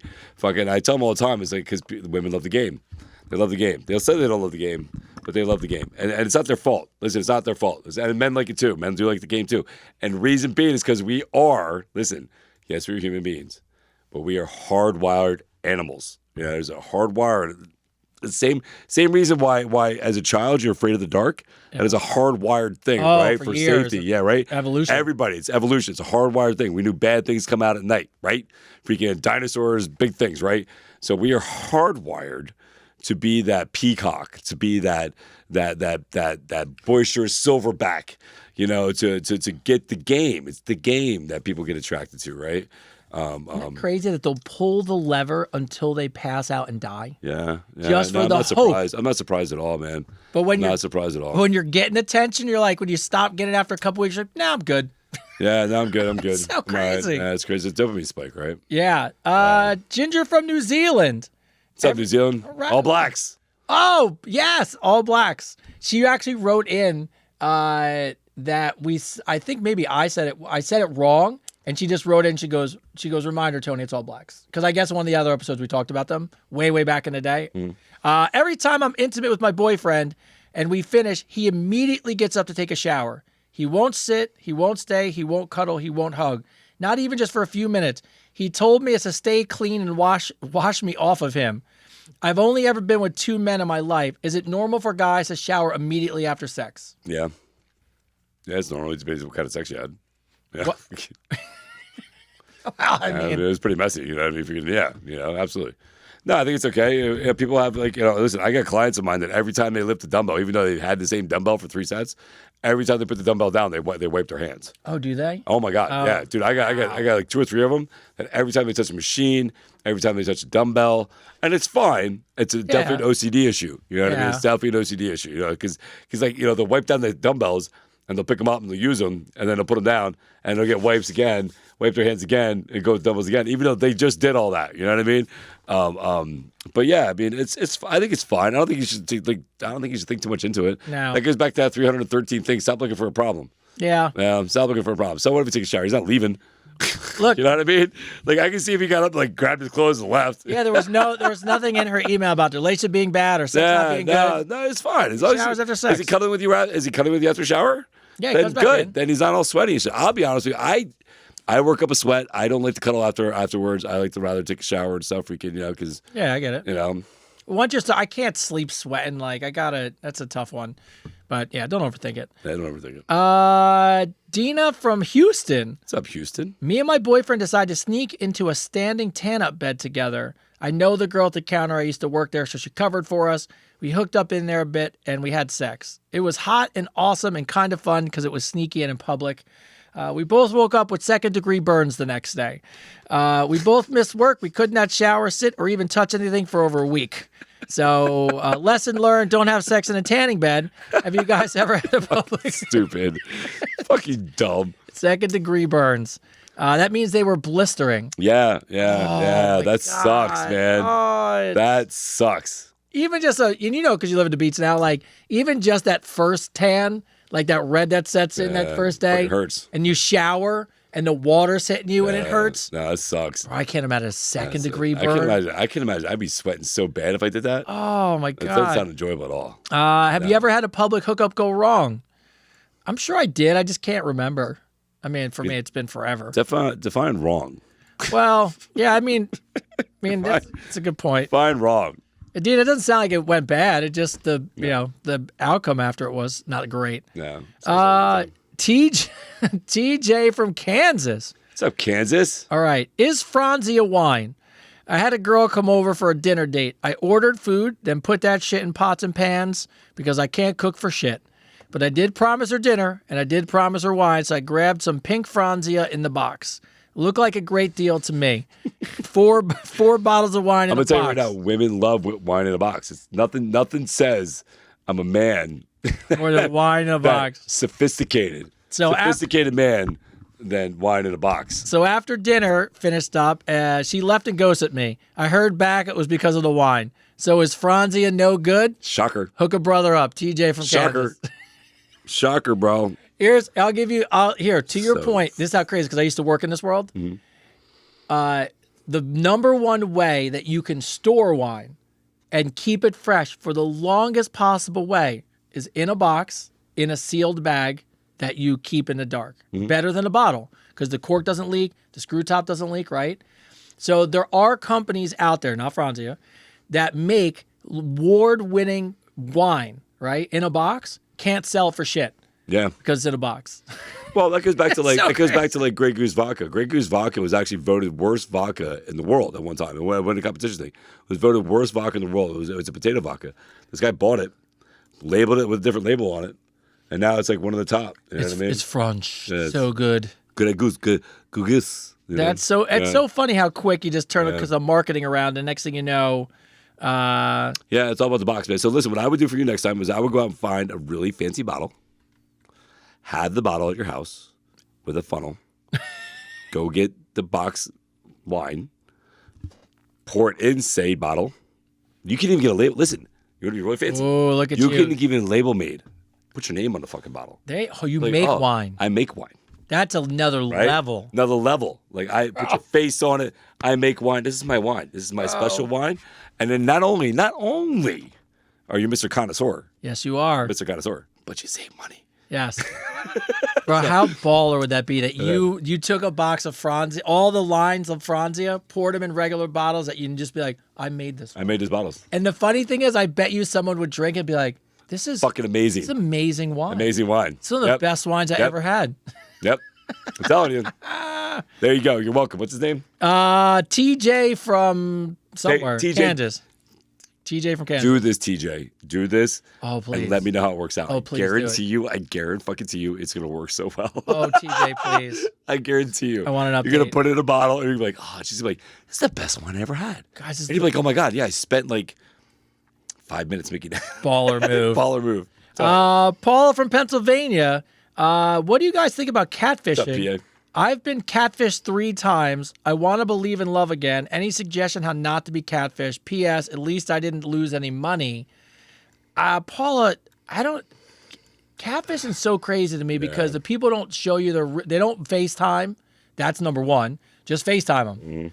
And if they don't, I'm going to be honest with you. If we are having a conversation in real life, there's only a certain amount of time I can go without seeing you move as a human being or meeting you. Before anything else, right? Like, so I don't care about this long distance stuff. Everyone's got a video phone. Everyone can video chat. I need to see you move. We were talking about this with people that like message you sometimes of like, we have to like celebrities and stuff. Or like, I don't know, we need to see you like in action. Yeah. Like otherwise, but you're being catfished 3 times. I gotta be honest with you. I hate saying, I'm not trying to be mean, but Paula, Common sense. it's common sense. Yeah, I mean, it's really simple to figure it out. Like, if we can, It like is, simple right? questions, you know what I mean? Like, and like, you can't meet people anymore on social media. It's not a thing. Like, you can't. Like, it's just not a thing. There's so many scammers out there. There's so many people out there trying to take advantage of you. And any given fucking time, it moves towards, oh, I'm broke, I need money. Oh yeah. Block them immediately. There's the red flag. There's no point in talking to them at that point anymore. Even when I was broke and had no money, it wasn't something I brought up in conversation. No, I didn't want someone to date me when I was broke. The freaking, you know what I mean? And it was like, you know what I mean? I never, in all my life, even when I was living out of a car, living in a trailer with no floor on, I could see the ground. I never asked anybody for money. I was like, yeah, man, guys, you know what I mean? I never talked to especially some stranger on freaking social media. Man. Yeah. You know what I mean? Yeah, it's common sense, Paul. Common sense. Jerry from Minnesota, and we're getting closer to the end of the show, by the Really? way. Yeah. God, that was quick. Blow through these things lately. Where do you guys land when it comes to maintenance sex in a relationship? My wife told me that having a healthy sexual relationship, sometimes we just need to have sex to stay connected. Yes. It's what people call maintenance sex. Is this a real thing in a Yes. marriage? 100%. 100%. 100%. Absolutely. So women, you know, they feel love more through, you know, connection of words and actions towards them. You know, things that we do as men. Men need to have the actual physical contact to be able to freaking, like, you know, to feel loved. You know, if a guy doesn't feel loved or wanted, then he's gonna go find it somewhere else. Same with the woman. Like, you know what I mean? I think it's just very important to be close. Kissing is very important. It's huge. You know, I think kissing is like probably one of the most intimate things you can possibly do, right? I think you can feel somebody more through kissing than you can anything else, right? So I think maintenance sex is. I'm gonna call it maintenance sex, man. I think that's a terrible word for it. I would call it special time. Yeah, special time. I think special time is important in a relationship. I think it's important that you spend special time with each other and do special things physically with each other. To each other. To each other. Yes. By the way, Jerry, shout out to your wife who's telling you We need to have more sex. Yeah, no, shout out to that, man. You don't hear that a lot. Yes. Usually it's the other way around. I thought the question, and I read it, I was like, I thought he was asking us to convince her. Then when I read it, I was like, wait a sec. Jerry, come on, bro. Yeah. Victor and Jenny, another couple. You know what? I just thought of thinking. So what somebody used to call it to me, if you used to call it brunch. Oh, brunch. That's a great Need call. to have brunch. Need to have brunch. That's not brunch. It's not dinner. It's not quite lunch. It's brunch. That's awesome. Victor and Jenny, we love the podcast and we were happily married for 15 years. We've been swingers for a large part of them, and we could entertain you guys with so many crazy stories. But after 20 or so weeks of following you guys along the podcast journey, we had something we wanted to share. We bought a sex swing for the apartment. Love that. We decided to get a legitimate, really nice, expensive swing. Victor hung it on the ceiling, and we were ready to play. And it ripped off the ceiling. This past weekend, he was wrapped in the middle of my legs as we were doing it. I could tell he was about to finish when he pulled down on the swing. Not only did he rip it out of the ceiling, along with so much sheetrock, it opened a hole to the neighbor's living room. And when the...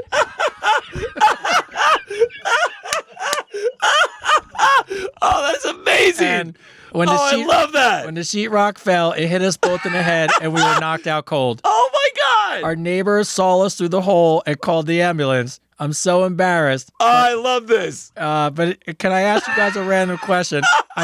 I think they maybe videotaped us. Is it okay to ask? Yes, it's okay to ask. Okay. What do you got to lose? Bro. I see you both knocked out naked in a swing in your freaking house. Bro, they pulled it down and they were both out cold. That is fucking hilarious. And their neighbors just looked down. Oh, my God. I knew that's where the story was going. In I the knew living it. room. So it's very important. Not that I've ever had one. I've always wanted to use a sex swing. I thought it'd be amazing. I think it'd be cool. I think it'd be cool as shit, right?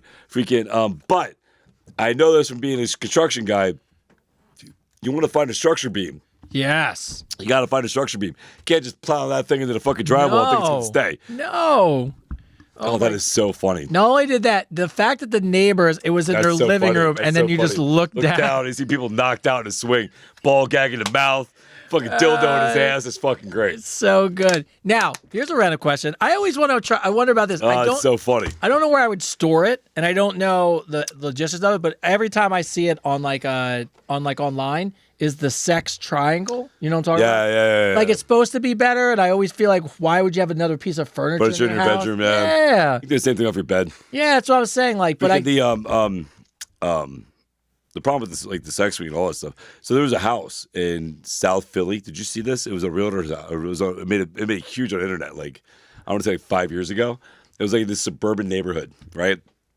Looked like something like the Waltons or something lived on, right? Like nothing happens in this neighborhood, all freaking no crime, no nothing. And they were trying to sell this house, and he went in the basement, and this couple had everything. They had the whole fucking cross thing in their thing. They had a whole bed with fucking like you put your head in it and shit. They had it all, and they put it all on the real estate thing. Dude. Oh, they put it up for the. So you go through the picture like, oh, that's a nice yard. Oh, that's a pretty living room. Oh, that's a pretty bed. Wait, what is that? Is that?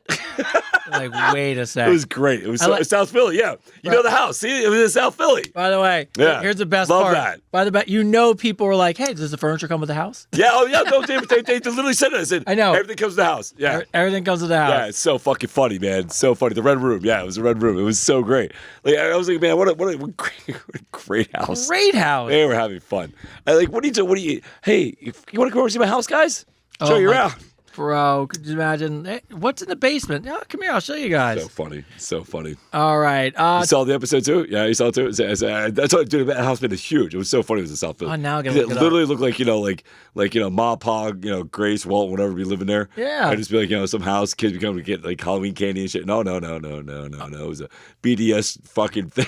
Oh my It was God. freaking awesome. All right. Got a few questions to finish this up.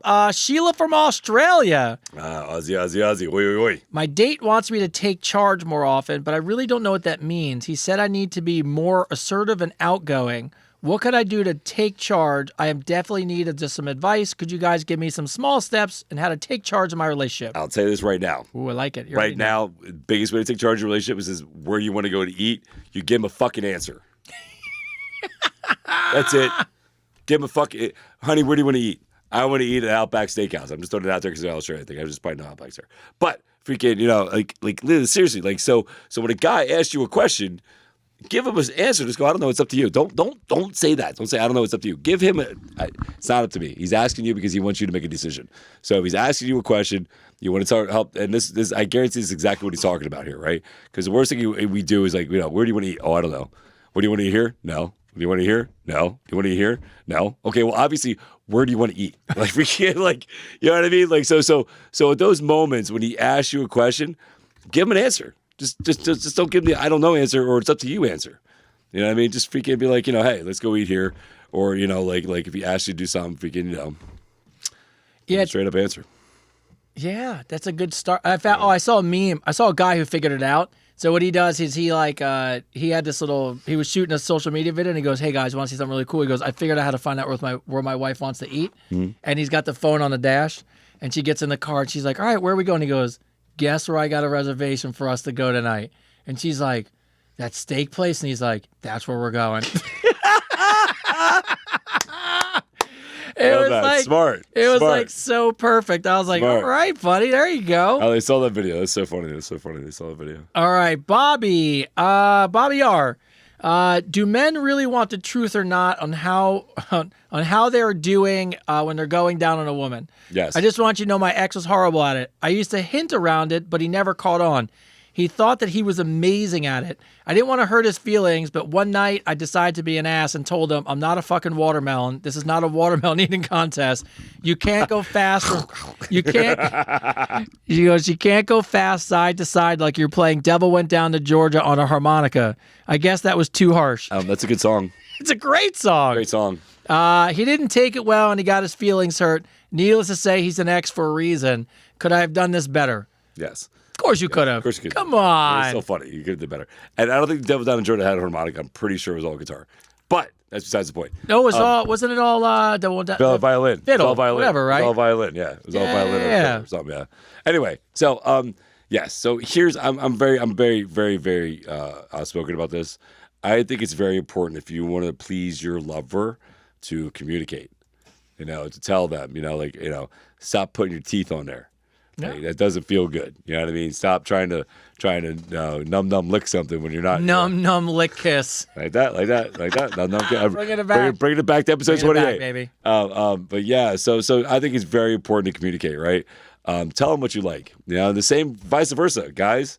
Tell your girl, man, open her mouth more, drool, gag, whatever. Freaking, you know what I mean? Like whatever it is that turns you on, you have to be more vocal about it. And here's the other thing too. Like it's one thing to tell somebody about it.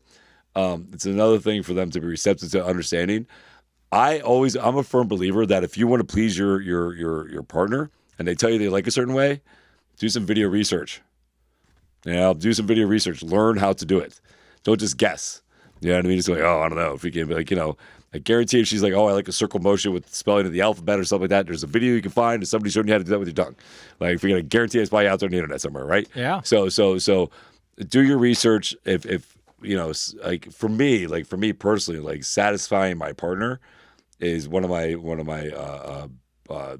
biggest things I try to do, right? Like I want to be the best you ever had. I want to do everything to you, and I want to make you, pleasure you the best I possibly can, right? So I'm going to do my research into what you like. I'm going to listen to you. I'm going to ask you questions, and I'm going to make sure that I do what you want me to do to make sure that you have the best experience possible with me. People think, and it's so funny when you actually talk to your actual partner and it comes up. It actually winds up being one of the easiest conversations to have, because I think, to your point, all we want as partners is to take care of our partner, and nothing is better than somebody just being like, hey, just a little to the left, or hey, next time we're doing that, can you? Or right there. Yeah. Like, I'm just being honest with you, like, nothing is better than you just feeling comfortable to communicate. And I guarantee if you just said, hey, I don't like it like this, can you do it like that? For maybe a second, he might be like, ooh. But guess what? After he pleases you, it's a home run. Yeah, after he sees the reaction you get from that, he's not going to give a shit what you said. Nope. Not at all. Not at all. Again, guys, it's simple. Just say thank you for doing it that way. Thank you. Thank you. Just say it. Thank you for kissing my num kiss kiss. Num kiss kiss. Lick. All right, wrapping up the show. I saved this question for last on purpose. I thought this was a really cute question. As always, as we get all of these things that we talk about here on the show, Fred from Mexico, we're going to end with you tonight. It's a really cute question. Can you ask your audience about tips on a first date? So what is considered too much or not enough? Do I buy flowers? Do I pick her up? Is dinner still a thing? My wife passed away after 20 years of marriage, and I'm finally ready to find some companionship and just need a little advice and encouragement. I'm 52 years old, and I just want to do it right. So Chris and Tony, I'd appreciate your help as well. Is there any just tips about going on a first date? I haven't gone on one in a long time. Man, so there's so many things I want to say. I want to say bravo for being brave enough to go do it. You know what I mean? To want to put yourself out there in the game again. Bravo to you. I want to tell you, I'm going to be completely honest with you. I want to tell you to be that guy. I want to tell you to buy flowers, buy the candy, do the whole thing, do the whole romantic thing that we were growing up watching when we were kids, right? I'm going to say 90% of men want to be that guy. Yeah, they want to fun. be that. They want to be that guy who shows up with the flowers, opens your car door, and do all that stuff. Do I think in this day and age you'll find a woman that's receptive to it? I don't know, right? I think sometimes if you show up with all that, it's a little much. You know, they might think it's a little too much and a little like, this guy's a little desperate. You know what I mean? I think in this day and age, I'm going to be honest with you. This is what I would do if I was you. 52 years old, take one flower. You know what's so funny? I just swear to God, I was like, that would be my answer. Yep. Just take one flower. Take one flower. Say, hey, I just appreciate you spending time with me. Thank you for going out to dinner with me, and take the rest of the night just to get to know each other, and not in a expectation level of an ending at the romance. Right. Take it as we're two people that are going to get to know each other, and this is going to be fun, and the romance will happen. Like it'll just happen on its own. So I think giving a flower is a great gesture. One, not a bundle. Not a bunch of candy, one flower. You know what I mean? And show up and be like, hey, let's make this date a good time. I think that's the best way to go. Yeah, it's funny. I leave my wife notes all the time. I hide them like now, put them on her car. Like I went in her car this morning and just put it on the steering wheel real quick. And I love that little stuff. No, I think it's great, man. I used to buy flowers for my ex all the time. Like I would just randomly buy her flowers, and just she would come downstairs and they'd be sitting on the table. Yeah, I mean, I love doing shit like that. I think it's a good time. I think, but when you're first starting off with a first date, to make sure there's not any pressure, right? Because the moment there's pressure, the moment you seem like you're coming on too strong, it could change the whole atmosphere of it, right? But one flower, that's a nice thing to do. Like there's no expectations of that. It's a nice flower. The best thing you said was the grand slam of this whole episode 29 was when you give her the flower. You don't make it about you're so beautiful and you're so amazing. I love what you said. You just said, "Hey, this is thanks for the time." Yeah, thanks for spending time. I can't wait to get to know you. Yeah, no, that's it. Just thanks for spending your time with me, man. I really appreciate you going out to dinner. Run. And that's it, man. And that literally takes all the pressure off of her acting a certain way and you having to act a certain way, and it just lets you guys be in the moment, right? Yeah. So that's what I think you should do. You take it or leave it. No, take it. But if you take it, man, let us know how it works out for you, bro. Yeah. Let us know how it works out. We give advice and we're kind of like, you can take it. No. Take the that. Take the advice. Take that. So it's good, solid advice. All right. So as we come to the end of the show, as always, first off, it always moves too fast. We can never get to all the questions. One day when we become famous, hopefully this show runs more than just Tuesday nights. Yeah, if we can, hopefully we'll be doing it at least 3 times a week. Yeah, it'd be awesome. Yeah. So first out, as always, he sits through the whole show, making sure that people can hear us. Shout out to Ming from the Shared Universe. Thank you, Ming. Thank you, sir, as always. All right. So we're going to go to Tyler first because, Avery's wrapping up. So Gen Z, how was your moderation? Any craziness? I mean, nothing I've not seen in a Chris comment before, but That's about the best way I can say it. That's a good way to say Anybody it. blocked? I blocked a few people. Oh, Love yeah. That's what I'm I talking was doing about. my job over here. Love it. Yeah, Thank you, bro. of course. Appreciate you, man. Look, and you found some comments and you chimed in. Yeah, moderator. Love it. What I That's what you do, bro. what he That's what you does. do. That's his job. He's like, get to know Yeah. me. Blocked. Bro, we got to set you up your, because it's coming from my account, which is fine. Yeah. But we need to set you an account that says Tyler the Blocker. And Yeah. it's just all, Yeah. it's all it's for. Maybe. TDB. All right. Anything you want to add before we get out of here, sir? No, just nothing really. Just happy to be back in the seat. Just happy to be here. All right, maybe Yeah, you'll wrap it up drive. here, Maybe bro. soon you'll be driving us over here. All right, so we're gonna before me and Chris say goodbye. Let's say our Gen Alpha is it says pre going to school. So, sir, the floor is yours. What would you like to share with everybody? Merch. Merch. Kids always get the eye surprise, man. Buy the merch. Little business. Man. Merch. Love Yeah. it. Anything else you I want to say, have bud? the Buy the Merch shirt here. I want to say that I am very sad that I will be leaving the podcast. Oh, we're Oh, stop. Yeah, you're not leaving. You're not leaving. You're not leaving. You're not leaving. Did Tyler come back? Yes, but no buts. You're gonna come back. You're gonna come back, bud. I will come back. But the thing is, it'll be Believe gone me. for a lot longer. Don't Sorry. overthink it. Don't ever think about We'll it. make it work. We'll make it work. We'll I get wish you I on. could just teleport here every Yeah. Tuesday. We'll Figure it out. We'll get you here, buddy. We'll get figure it all out, worked buddy. You know what I mean? We'll get it all You're a worked out. part of the show. We will figure it out for you. I promise. So don't ever think it's over. We're all in this together, bro. That's it. So anything else? Have a rest of your day, night. Have a good time. What's the other thing you always say? Give what? Give somebody a hug any day, any time. any Give year, somebody a hug. month. That's right, Give bro. somebody a hug. That's All right. right. For me, before I hand over to my partner, as always, lots of things are in the works. You know, we're building out studio spaces. And I actually sent Chris the mock-up, so I'm super excited. It was pretty dope, right? Yeah, I love it. By the way- love it. New studio's gonna be amazing. This is how excited my wife is. She came to me. She goes, she comes to me and she goes, oh, here. She goes, this is what I want it to look like. And like, so she designed it. I was like, home run. That's So studio coming, all big things. So, you know, obviously Chris is crushing on Cameo, so keep that stuff going. But as always, look, first of all, just side note to everybody, I appreciate you guys even liking and sharing my little daily dose of advice.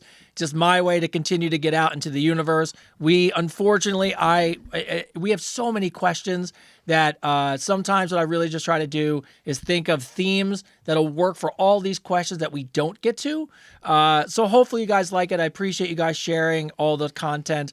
And as always, Ming, Tyler, Avery, I appreciate you guys. You know I love you. Yeah, bro. And episode 29, I Episode appreciate 29. all of you. And to Chris to finish it up.